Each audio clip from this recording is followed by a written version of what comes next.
concern, and Martin has mentioned this briefly about the WE directive. We do have a directive for electronic consumer goods, but the hybrid products that I'm talking about, that are between electronics and clothing, are not really covered yet, and because they sit in a grey area, and no one knows, are they this or are they that, and we're just going for the best. So really this is something that we need to consider when we're designing stuff. Just because the WE directive doesn't cover it, we still need to take responsibility when we put these products out there as designers and innovators. So this slide particularly highlights why these hybrids are so difficult to deal with, because as you can see, the electronic elements are embedded in permanent and seamless and often in invisible ways. And examples here are knitted, woven, printed, embroidered, lamination, and also embedded electronics. And as we go towards the future, or we're in the future already, there's lots of work at nanoscale level as well. So we can't even see it, even if we're searching for it. We need a microscope or something even more futuristic to find these things in our textiles. What I find really funny, in a sad way, or sad in a funny way, not sure, is that advancing innovation in seamless integration, like you see here, are all amazing, and everyone's been working on this for 20, 30 years, and they're all very excited. We've managed to embed electronics invisibly, yay! But the problem is, by advancing innovation, you're hiding these dangerous materials. And the strange thing is that, I'm just going to disappear, let me come back, that when we look at the sort of first generation things that Sandy was talking about, they were so clumsily designed that things attached really easily. So what I find really strange is that, although innovation has moved on, we would be better off with the old ways of integrating things, because they would be far easier to disassemble. Just for a photo shoot here. So this is just a bit of an observation where innovation, has achieved amazing things, but on the other hand, it's making things much more difficult. So I know I haven't exactly painted a very pretty picture so far, but don't worry, the good news is that these challenges obviously also bring opportunities, innovation and design opportunities. And I do believe that if we integrate circular design principles into wearable technology, innovation and design, we can really address and overcome some of these environmental issues in creating, using and discarding wearable tech devices and smart textiles. However, we really need to rely on stakeholders to consider product life cycles, cradle to cradle and circular design principles to get somewhere. So just to remind you, we've seen the butterfly diagram. I'm glad I didn't use it. I've got slightly different options. Just to remind everyone, we'll talk about the circular economy, but remind everyone what is the linear economy. This is the economy where we just take, make, use and dispose, and this is obviously what we've been functioning on. And it's not a sustainable model, and hence we're all looking at the circular economy, which wants to eliminate raw material extraction and the creation of waste. And the circular economy builds on the concept we heard before that we have biological and technical materials, which you can see in image 14, where the biological ingredients are returned safely to the environment or the soil, or the technical ones are reused, remanufactured, or recycled, put into new materials. And what I find one of the key observations really of the last year or so, end of life doesn't really exist anymore. Martin mentioned this earlier. End of life is the material at the very end that's crumbling. We should talk about end of first use, end of primary use, end of use, because that's the product, and it can be reused, it can be redesigned and remanufactured and at the very end we can still take out the materials. So there's so many different life cycles and options. So I'm glad to see that end of life has really become end of use. And a great example, I think, just to see how that actually, what does that look like in fashion? How would it work? Is the Inside collection by Puma, which is the diagram at the bottom, where they designed a small range of sportswear and sports shoes, trainers that were either biodegradable or recyclable at end of life. And they had these little sort of boxes in the store for people to take their stuff back. They did, however, withdraw this collection very quickly. I don't know why after 3 years, because I mean no one would dispose of their clothing that quickly, because sportswear isn't exactly that cheap. It wasn't a throwaway item that you would take back. But there's a really great video online if you want to get a sort of fun overview of biological and technical and how these cycles work and how the little bacteria enjoy munching smelly old trainers made from hemp. It's a good watch. So sadly, despite all these kind of things going on in the fashion and textile industry, during my 4 years working on my PhD, and still now, a year and a half or 2 years later, there is hardly any sign of anyone in the wearable tech community, taking responsibility and integrating circular design thinking. And I find that really shocking, because if H&M can do it, if M&S can do it, if everyone in fashion can do it, call yourself an innovator in wearable tech, then you need to put circular thinking into your innovation. I mean, you just can't do it without. And that's why this exciting and well sustained project is so exciting, because the opportunity and we can begin to address this. So one of my key approaches was really the innovation of new wearable materials. So I didn't call them textiles, because I wanted to find out what kind of wearable materials could we come up with for wearable tech. And these all need to sort of be based on closed loop or circular design strategies. So I identified non-woven materials because they are the fastest growing textile sort of section, because they're very reasonable or cheap to produce, low cost, they're very adaptable, and also they have environmental benefits, because you can, through the manufacturing process, you can recycle existing materials really well or create biodegradable materials.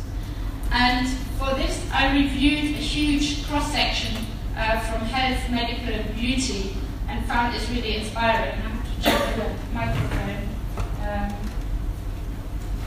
So, on the right-hand side, I identified 3 sort of main categories: paper-like, rubber-like, and felt-like. And paper-like I found really interesting because of the printability. So when we think of wearable tech, we obviously want to start printing electronic circuits and so on. So paper-like is really interesting. Rubber-like because of the next to skin comfort, and this can also be embedded or printed with electronic elements. And the same for felt-like, it's very tactile and textile-like, but also has a potential to work, be printed or used as a wearable tech. So just to give you an idea, these are the shawl insoles, really lovely, and also with the latex, the skin comfort side. Things like, very stylish, these are underpants in case you haven't guessed. Paper-like, we do already have a lot of paper-like materials in our lives that we wear. We just forget, because when we think of fashion, we think of proper textiles, we think of knit and woven, but we forget this is not exactly fashion, but we do actually wear funny things. And this is probably my favorite.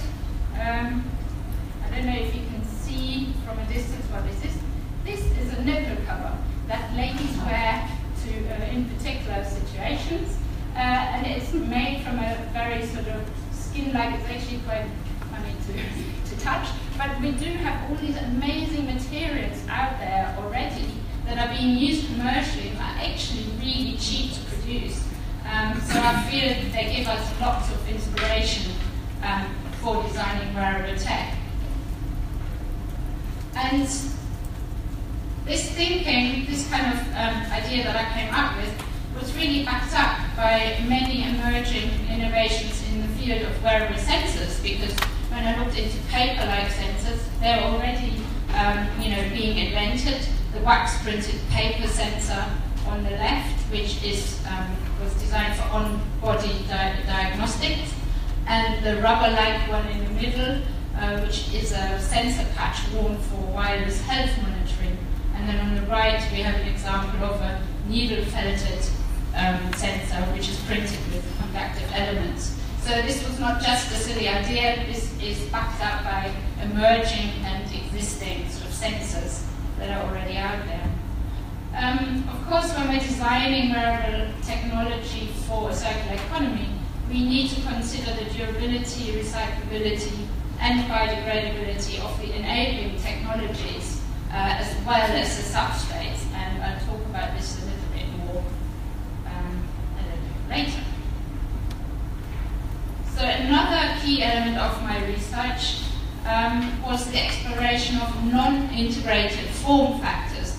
So I just felt that there was a lot of scope in investigating form factors and not just thinking wearable technology needs to be a t-shirt, a jacket, a rucksack. We've seen all the same kind of styles over the last 25, 30 years, and they haven't really worked. So I really felt that an investigation of actual form factors would be very useful. So I categorized these non-integrated form factors into three types. There's skin as the carrier of the technology, which you can see in the first image, and these are the kind of tattoo-like sensors that are out there to measure sort of health parameters in people's sweat. This particular one is worn by athletes to see if they need to rehydrate during competition. Then the second one is the body as the carrier. So this means it's actually something that's specifically designed for wearable sensing, rather than embedding it into a pretty pair of gloves or whatever expensive. So it's actually designed for purpose for a particular body part where you may need to measure, whether it's sweat or heartbeat or whatever. And the third type is clothing as the carrier. And what's important here is it's not embedded in the clothing. It would be inserted into the clothing, and it would be insertable into any type of clothing, because my user research really showed that people didn't necessarily want to buy a particular garment, because then they'd have to wear the same garment all the time. But particularly in sports, where we have all these smart bras, you can't wear, some hardcore athletes, unlike me, I'm not quite hardcore, I wouldn't wear, I wouldn't go exercising 3 times a day. But I actually spoke to sports people who said, I need to buy 9 different, heart monitoring bras because I work out 3 times a day and I don't want to wear it again, from spinning to running to yoga. So, the users really said clothing as the carrier would be a really good idea, rather than having a particular item they have to wear all the time. And this way, also wearable sensors, for example, for preventative health could become much more affordable, because suddenly it's not a £90 bra, suddenly it's something you insert into your bra that you already have. So this obviously makes commercial sense. And again, just disappearing, I did a review of existing sort of form factors in line with this, and found some interesting shapes and materials again. So the first one, skin as the carrier. You never guess what this is, because it's really not my size. This is actually a adhesive bra. I mean, this is the one side. I don't really want to put it on because it's so you have 2 of these. Again, sorry, in the back you can't see, but it's a really lovely material. It's obviously something that's designed. Can't quite get it off now. It's got little holes in it, so it's breathable, and you stick it directly on your skin and wear it instead of the bra, so you don't have your bra structure, I believe. So ideas in terms of form factors and materials already out there.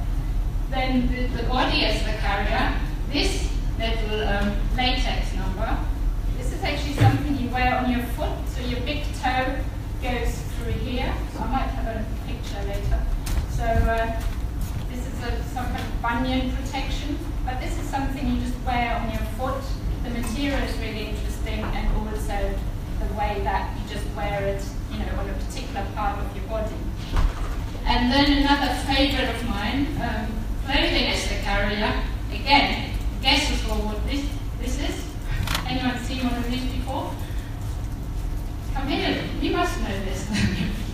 This is a knicker sticker. Can you remember, Sandy? It was in my thesis on page 99. I didn't like to say. So this knicker sticker is something you can put directly into your underpants for certain situations when you can't wash them every day or whatever. Anyway, it's additional protection. Nice design, nice material. But anyway, so there are things out there already in these categories that I think are really interesting to consider.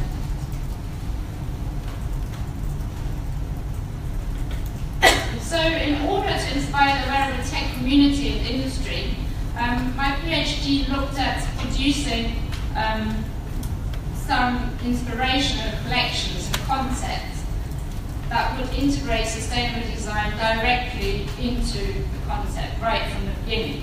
And today I'm just going to present you or quickly talk you through 3 of these. And they look at design for reuse and repair, design for disassembly, remanufacture and recycling, and design for biodegradability and compostability. So the first concept, reuse and repair, and we heard a lot of that earlier as well, because we have the Mr. Repair Cafe in the room.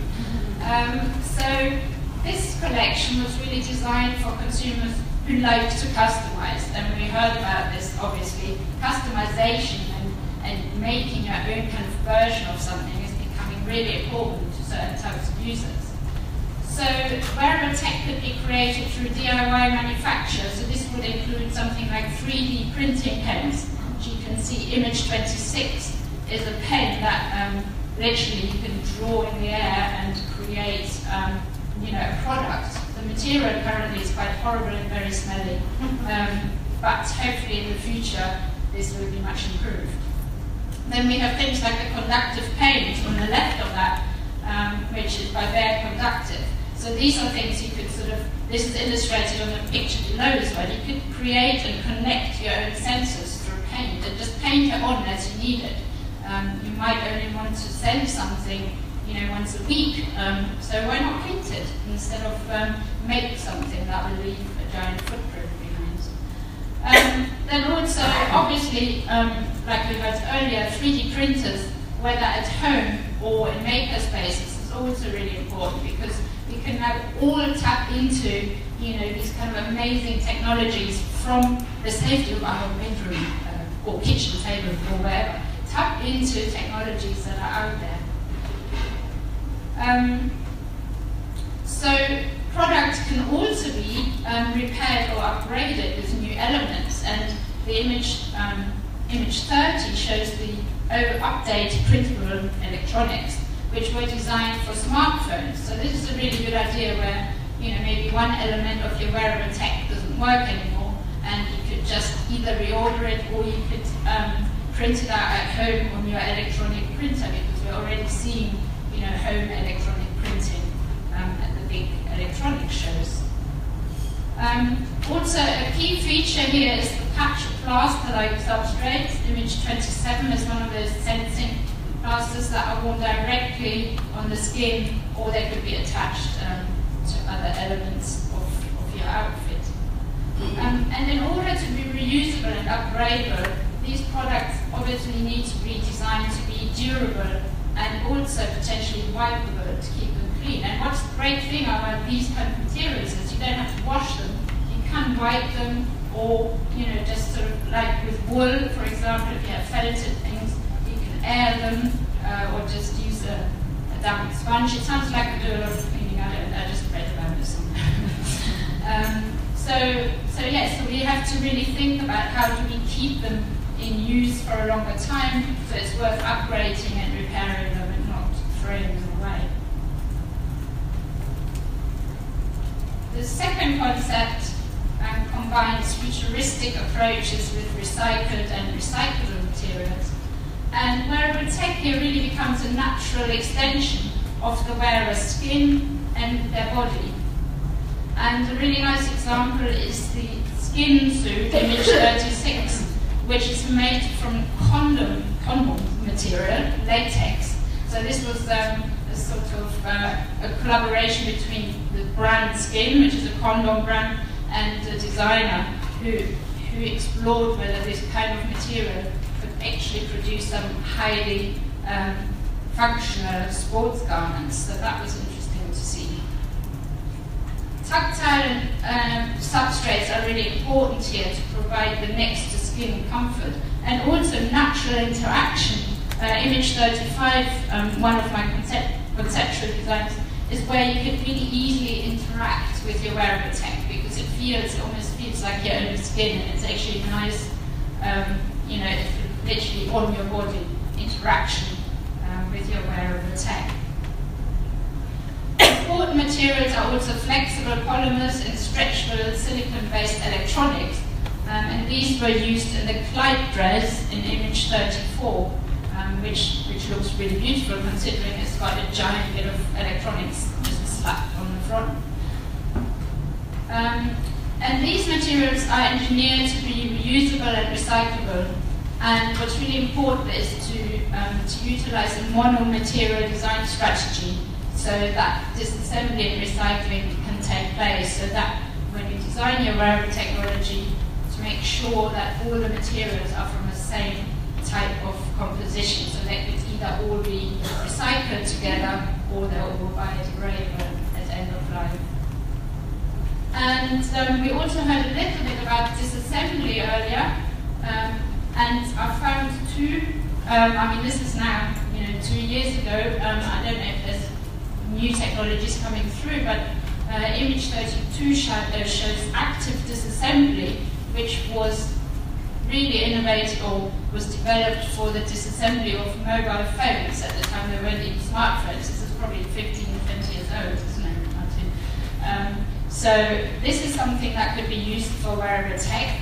And also the image on the right, the Wear 2 project, which is already fully functional and trials are being carried out, which is a microwave process which enables selective disassembly. So you can either just take elements out of a garment, like if a brand didn't sell all their items, they could just disassemble the labels and take them out, or you could disassemble the entire garment to reuse the various panels or to even recycle the material. So it's really interesting to see that disassembly technologies are actually now coming through because we need them and we need more of those as well. So the final concept, this is really designed for users who crave more simple interaction and feedback, and maybe us like technophobes. So this is sort of wearable tech for your technophobe or techno-skeptic. So I'll be wearing this one. So here what's really important is looking at these new emerging technologies like transient electronics, which you see in the first image. So these are electronics that dissolve at a prescribed time, and they're already used in medical healthcare. In some cases, even they're things that we swallow, and they only need to be in our bodies for a certain time, and then they dissolve. So this is interesting that we can actually have electronics that can biodegrade or just dissolve into nothing. And these materials are biocompatible materials and components like paper, and we've already seen this back-printed paper sensor, but it's so good I used it twice. So yes, biocompatible and biodegradable materials can really work in this story. And also biodegradable batteries made from wood pulp, they have recently emerged, as well as biodegradable electronic ink made from cuttlefish ink. And I hope they asked the cuttlefish for permission and didn't come in the process. So new manufacturing technologies like 3D and spray nozzle printing utilize natural or biosynthetic components which can biodegrade or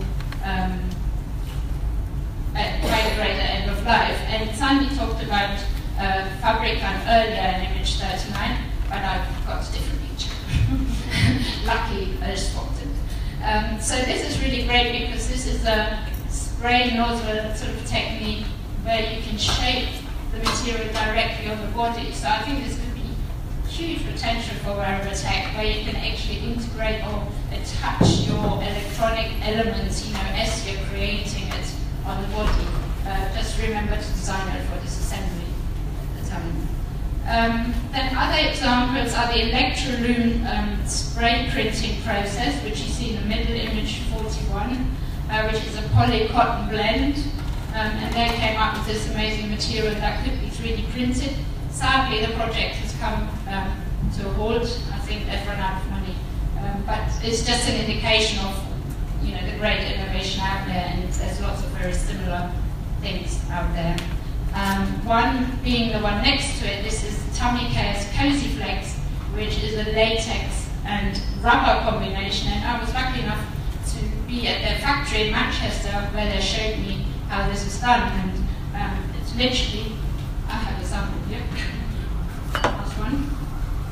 Again, a pair of underpants. I'm not obsessed. So they had these plates in the shape of underpants. So I'm not very good at explaining today, but so it would go through a machine where first there was a layer of latex, then a layer of cotton sprayed, and it creates this very fine sort of latex rubbery material for these are designed for particular reasons for ladies with certain problems, but it's just really amazing to see how this material is created in seconds, and it's created as a garment, so there's no sewing involved. So it's really important to think when we're innovating wearable tech for the future, not to look at the material in isolation. It's about how the material and the manufacturing technology work together, or how we can create a material in the garment in the same process. So this is really the way forward. What I have to say about biodegradability and compostability, this is still really, really difficult. And for me, it's, yes, only one more minute. This is a sort of future concept, because we're not equipped in any countries to deal with composting commercially unless we bury it in the garden.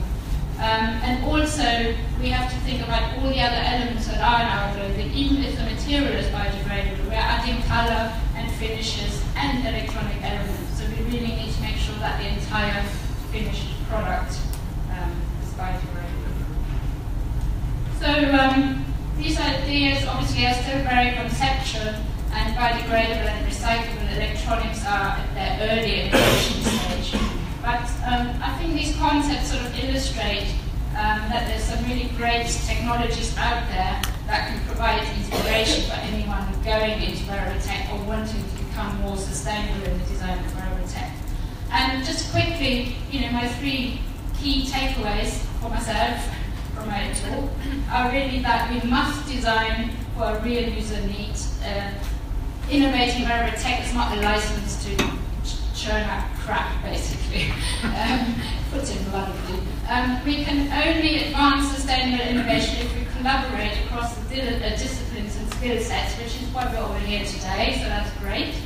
And finally, we really need to integrate sustainability directly into the design brief, and sustainability needs to be our design brief for a circular economy. And that's it.